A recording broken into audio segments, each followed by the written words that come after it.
Bienvenue Nicolas. Merci. Bienvenue dans cette nouvelle vidéo, 1 minute avec. Un concept, somme toute, super simple. 5 questions, 1 minute pour y répondre. D'accord. Tu relèves le challenge? Je vais relever ce challenge. Ça me fait plaisir. Première question très dure. Oui. Qui es-tu? Alors, bon, Alexandra, je pense que tu me connais un petit peu. Nicolas Fradkin, je suis le directeur commercial de Limo. Très belle entreprise. J'ai 46 ans, ça ne se dirait pas, mais jeune, 46 ans, je te confirme. J'ai commencé l'immobilier en 2001, donc ça doit faire 22 ans. Donc une belle antériorité, une belle expérience. Belle expérience, ouais. Toujours dans l'investissement locatif. D'accord. Marié, père de 2 enfants et j'aime la course à pied. Voilà. Mais je pense qu'on va en reparler après, mais... Bah si tu veux, très bien. En tout cas, j'aime la course à pied et l'immobilier. C'est mes 2 passions. Très bien. Deuxième question. Oui. Dis-moi, quel est l'ADN de Limo by Primonial? Alors, l'ADN de Limo, c'est l'heureux mariage. Tu sais que les mariages ne sont pas toujours heureux, mais là, c'est l'heureux mariage du service et de la technologie. Ah, le meilleur des deux mondes. C'est vraiment le meilleur des deux mondes. Je t'explique pourquoi. On n'est que des professionnels de l'immobilier. Je te l'ai dit, moi, 22 ans. Je suis entouré de grands professionnels, de Stéphane Van Dufel, tout comme moi, une vingtaine d'années, de toi-même, de très nombreuses années, d'une Margot Weber, d'un Stéphane Briard. Donc beaucoup de monde hyper spécialisé dans l'immobilier qui vont être dans cette partie service, qui vont donner du conseil, qui vont faire de l'accompagnement, qui vont être présents auprès de nos clients CGP pour les accompagner au mieux et pouvoir bien leur simplifier ce monde de l'immobilier. Et à la fois, comme je te dis, dans un mariage, il faut être 2. La deuxième personne du mariage, c'est la technologie.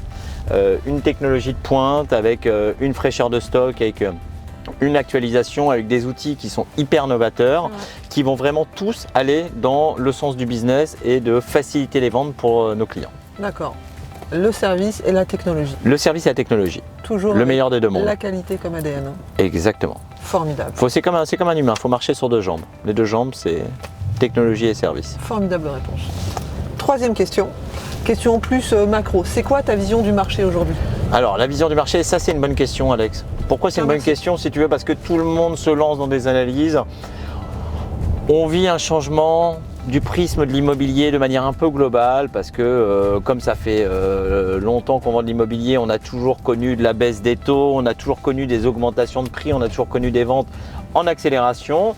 Et finalement, on redécouvre aujourd'hui que l'immobilier, c'est un marché cyclique et que y a des taux qui changent, il y a des prix qui montent, il y a des prix qui baissent, etc. Et qu'il faut être beaucoup plus réactif par rapport au marché et qu'il ne faut pas rester sur une réponse unique. C'est-à-dire que celui qui vendait une seule typologie de produits hier, c'est plus difficile aujourd'hui pour lui parce qu'avec un marché changeant, il faut avoir plus de réponses, il faut être mieux armé vis-à-vis de ses clients. C'est là où je pense que le marché immobilier, il est toujours très vivant. Et qu'on ne peut pas concevoir le patrimoine d'un particulier en France sans immobilier, parce que c'est une partie prenante forcément de l'investissement, et qu'aujourd'hui, il faut avoir plusieurs flèches à son arc, il faut être capable de donner plusieurs réponses avec plusieurs dispositifs différents, avec une large gamme de prix et de dispositifs. Formidable. Alors la 4e question, mais finalement c'est un peu la continuité de ta réponse, c'est quel conseil tu donnerais aujourd'hui à un investisseur qui veut faire de l'immobilier? Alors, le conseil que je donne à un investisseur aujourd'hui, c'est tout d'abord d'être bien accompagné. Parce que si on veut aller loin, il faut être bien accompagné par un professionnel.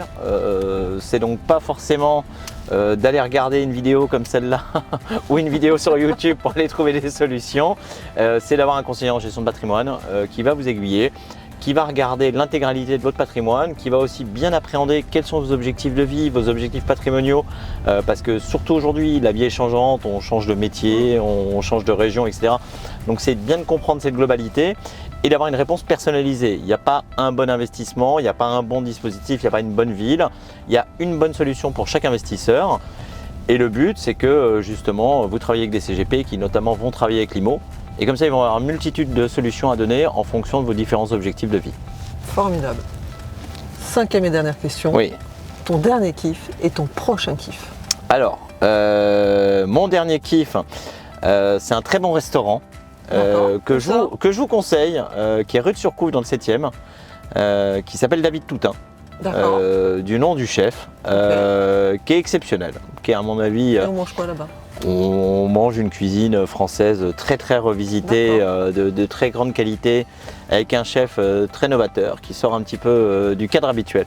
Donc je vous conseille, si vous avez quelque chose à fêter, Je vous conseille l'adresse parce que c'est un moment d'émotion excessivement intense. Donc ça, c'est vraiment mon vrai dernier kiff.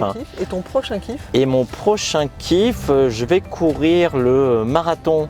Oh punaise! Ah oui, le marathon Nice-Cannes en novembre, qui est l'un des plus beaux marathons de France, parce que c'est quasiment 42 km, allongé la mer, Voilà. avec des paysages de mer, de montagne qui sont absolument splendides. D'accord, et ça occulte la souffrance? Ça occulte complètement la souffrance. La souffrance, c'est une information. Après, tu l'acceptes ou tu l'acceptes pas. Merci, ça me fait plaisir. Mais c'est un très bon moment, c'est un très bon kiff. Merci Nicolas. Merci Alexandra.